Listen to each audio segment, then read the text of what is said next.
नमस्कार. शीतल्स कॉर्नरमध्ये आपलं स्वागत आहे.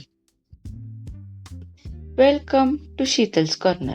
5 मिनिटात स्वयंपाकघर चमकेल आणि वेळही वाचेल. त्याचबरोबर कुकिंग सोप्या व माहितीपूर्ण होण्यासाठी 8 सोप्या किचन टिप्स. विभाग 1. भाजी आणि मसाल्यांची साठवणूक कशी करायची? किचनमध्ये आपली नेहमीच धावपळ सुरू असते. पसारा कसा आवरायचा ते आपल्याला लक्षात येत नाही. तर फ्रेंड्स, तुम्हाला ह्या व्हिडिओतून अतिशय उपयुक्त अशी माहिती मिळेल व रोजच्या जीवनात आपल्याला किचनमध्ये लागणाऱ्या गोष्टींची माहितीही मिळेल. अगदी रोजच आपल्याला किचनमध्ये काम करावे लागते आणि अगदी छोट्या छोट्या किचन टिप्स आपल्याला माहिती असेल तर बऱ्याचशा गोष्टी अजूनच सोप्या होऊन जातात. ह्या व्हिडिओमधील टिप नंबर 1. हिरवी मिरची बाजारातून आणल्यावर लगेच तिचे देठ काढावे व हवाबंद डब्यात ठेवून फ्रीजमध्ये ठेवून द्यावे. असे केल्यास मिरची खराब होत नाही व बरेच दिवस चांगली टिकते. अशीच फ्रीजमध्ये ठेवल्यास ही मिरची 2 आठवड्यापेक्षा जास्त दिवस छान राहते, एकदम फ्रेश. Tip number 2.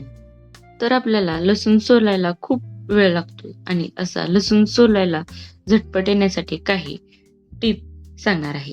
लसूण सोलण्यास खूप वेळ जातो. लसणाच्या पाकळ्या 10 मिनिटे कोमट पाण्यात भिजत ठेवा. साल अगदी सहज आणि पटकन निघेल. त्यामुळे स्वयंपाक करायला अगदीच कमी वेळ लागेल. लसूण सोलणं तसं खूप अवघड वाटतं, पटकन सोलला जात नाही पण आणि आपल्याला स्वयंपाकही पटकन करावा लागतो. त्यामुळे अशा छोट्या ट्रिक्स वापरल्या तर आपला लसूण पटकन सोलला जाईल. आता या व्हिडिओमधील आपण विभाग 2 म्हणजे स्वयंपाकघरातील स्मार्ट टिप्स पाहणार आहोत. त्यासाठी टिप नंबर 3 सांगणार आहे. बऱ्याचदा दूध तळाला लागते आणि करपल्यागत वास येतो. तर दूध आपले करपट लागू नये यासाठी दूध तापवण्यापूर्वी पातेल्यामध्ये चमच्याभर पाणी टाकून गरगर फिरवावे. यामुळे दूध पातेल्याच्या तळाला चिटकत नाही आणि जळत नाही आणि दूध आपले चांगले तापले जाते. Tip number 4. तर आता आपण टिप नंबर 4 पाहणार आहोत. तर पावसाळ्याचा आता सीझन सुरू आहे. तर पावसाळ्यामध्ये मीठ हे ओलसर होते. तर मिठाला ओलसरपणा येण्यापासून रोखण्यासाठी काय करावे? तर मिठाच्या डब्यात लवंगा टाकावेत. म्हणजे पावसाळ्यात किंवा दमट हवेमुळे मिठाला पाणी सुटते. मिठाच्या डब्यात 4 ते 5 लवंगा टाकून ठेवा. मीठ नेहमी कोरडे राहील. तर फ्रेंड्स, आहे ना सोपी ट्रिक? तर नक्की वापरून पहा. Tip number 5. मऊ लुसलुशीत चपात्या कशा बनवायच्या? तर कणिक मळताना थोडे कोमट पाणी किंवा दूध घालावे. त्यामुळे आपली कणिक छान सॉफ्ट होते व आपल्या चपात्या चांगल्या मऊ अशा होतात. जर कणिक आपली जास्त कठीण मळली तर आपल्या चपात्या वातड होऊ शकतात किंवा कडक होऊ शकतात. चपाती ज्या वेळेला आपण तव्यावर भाजून घेतो त्यावेळेला मोठा गॅस करूनच नेहमी भाजाव्या, नाहीतर आपले चपाती कडक होऊ शकते.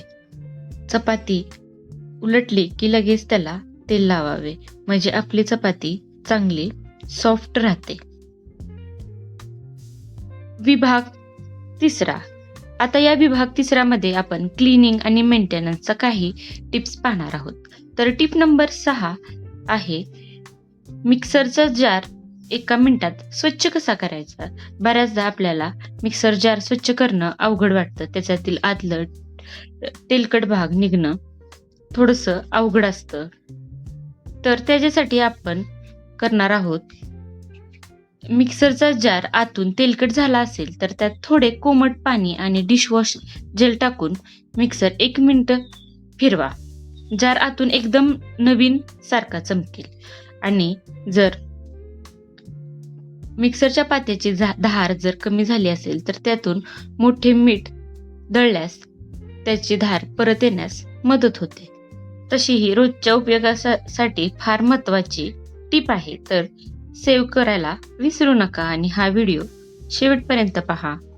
आता टिप नंबर 7, कढईचा चिकटपणा कसा घालवायचा त्याच्यासाठी एक छोटीशी टिप सांगणार आहे.